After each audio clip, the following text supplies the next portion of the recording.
Is your GPU running a bit sluggish? Well, it's probably not you, it's more likely your graphics card, because after time they get very dirty and the thermal paste dries out, which reduces your cooling performance, which has the ability to impact your gaming performance. This is my friend's old RTX 3060 Ti. He upgraded recently, so W's to him.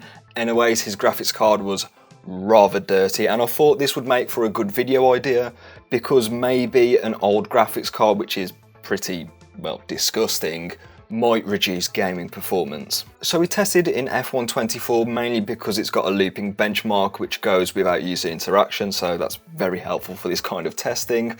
And with the RTX 3060 Ti, when it was dirty, it shot up to 83 degrees C pretty much instantly, like within a couple of minutes. And as this is the temperature which NVIDIA graphics cards thermal throttle at, this is a cause for concern.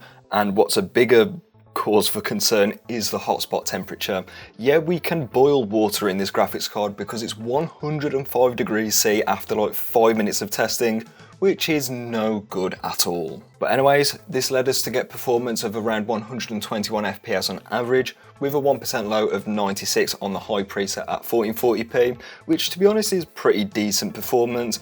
But when the graphics card sounds like this, it's really not that great when it's running at like the temperature of the surface of the sun. Well, not quite, but yeah, you understand what I mean. So let's open up this graphics card and see how bad it truly is. To be honest, this Zotac model was kind of a pain to open. It's only got 6 screws on the back, but the thermal pads were like glued to the cooler, and it was really hard to pry this graphics card off. I thought I was going to like warp the PCB at one point. Thankfully though, it still works. Trust me. But prying open the cooler and our suspicions were confirmed. The thermal paste on this graphics card was completely shot. It's been a while since I've seen thermal paste look this bad on a graphics card, and it's 100% the reason as to why we were thermal throttling. The dust in the cooler certainly wasn't helping, but the bad thermal paste is like 90% of why we're thermal throttling here. But thankfully, cleaning a graphics card is a relatively easy fix. All we need to do is use isopropyl alcohol and something like a kitchen roll or tissue to scrape away or rub away the old thermal paste.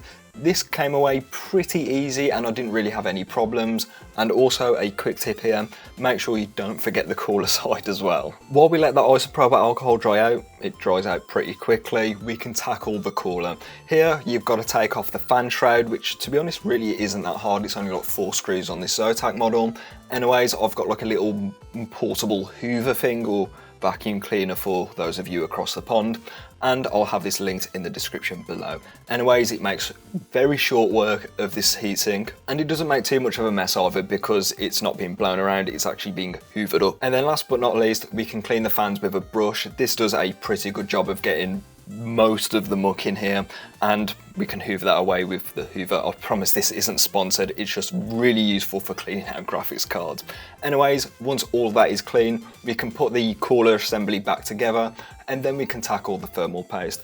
I'm using Noctua NT, hold on one second, I'm not sure what, NTH2 thermal paste. It does a pretty decent job, and I've repasted quite a few GPUs with this, but if you want a more budget option, Arctic MX4 is always a solid choice. I'll have all of these linked in the description, by the way. Personally, I like to spread out thermal paste across the GPU core, as all of the die creates heat, so you're going to want all of it covered. It's just for peace of mind, to be honest. You don't absolutely have to do this, but I strongly recommend it. Oh, and don't worry about putting too much thermal paste in. It will just spill over the sides and it won't negatively affect cooling or mounting pressure either. Speaking of which, let's get it put back together, and this is relatively easy. All you need to do is just reverse the steps that you started off with.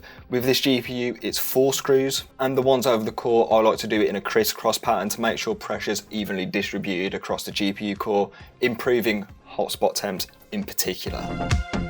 So considering what this GPU looked like at the start of the video, yeah, it looks basically brand new and it should perform as such. To find out, we've well, tested in F124 again, and the temperatures are looking far better.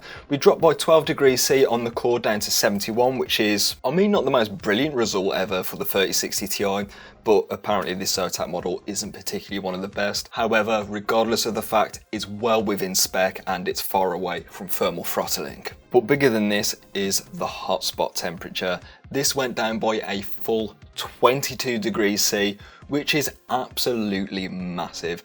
We're no longer boiling water on this GPU anymore, so that's always great to see. And it also means that our mount and our thermal paste application was also tip top, because we were only like 12 degrees C away from the actual GPU core temperature, which is brilliant. And performance goes up ever so slightly as well. We're now getting around 127 FPS on average, with a 1% low, which is finally in the triple digits at 104 FPS. So is it a performance upgrade? Certainly. Is it that noticeable?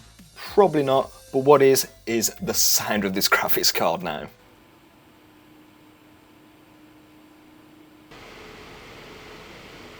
So yeah, we technically fixed this graphics card by some stretch of the imagination, I'd like to say, but one thing is for certain, it's running much better in terms of its temperatures, and its acoustics are also looking quite a bit better because it's not at like 83 degrees C anymore. Also, we're getting a slight performance uplift, even though it's definitely not make or break. But what certainly will break this is if you're running it at 83C all day, every day. The hotter electronics get, the more they wear out, and the more likeliness is what I'm trying to say here, the higher the likelihood of the GPU, well, failing. But in all fairness, in your case, this could vary.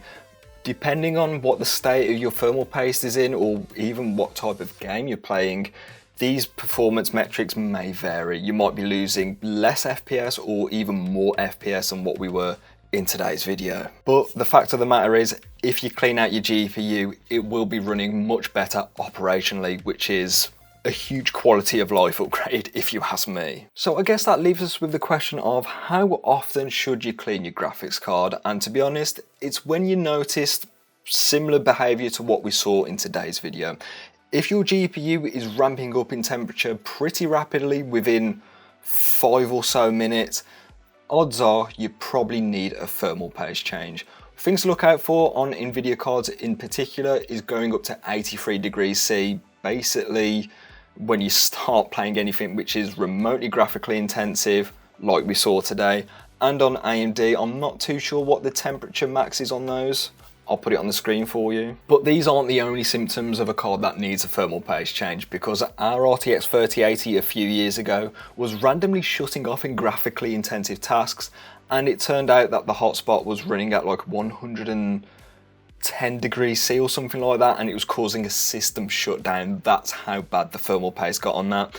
But after a thermal paste change, it worked flawlessly. But you can take solace in the fact that cleaning a graphics card isn't too hard. I know today wasn't the most tutorial of sort of videos, but hopefully it provided you enough of the methodology on how to go about it. So let me know in the comments if this video has helped you clean out your graphics card. I'd like to know what you think. Anyways, if you want to treat yourself to a brand new monitor after all of that GPU DIY, I recommend watching this video up here, because OLED is kind of the real deal. With that being said, I'll catch you in the next one.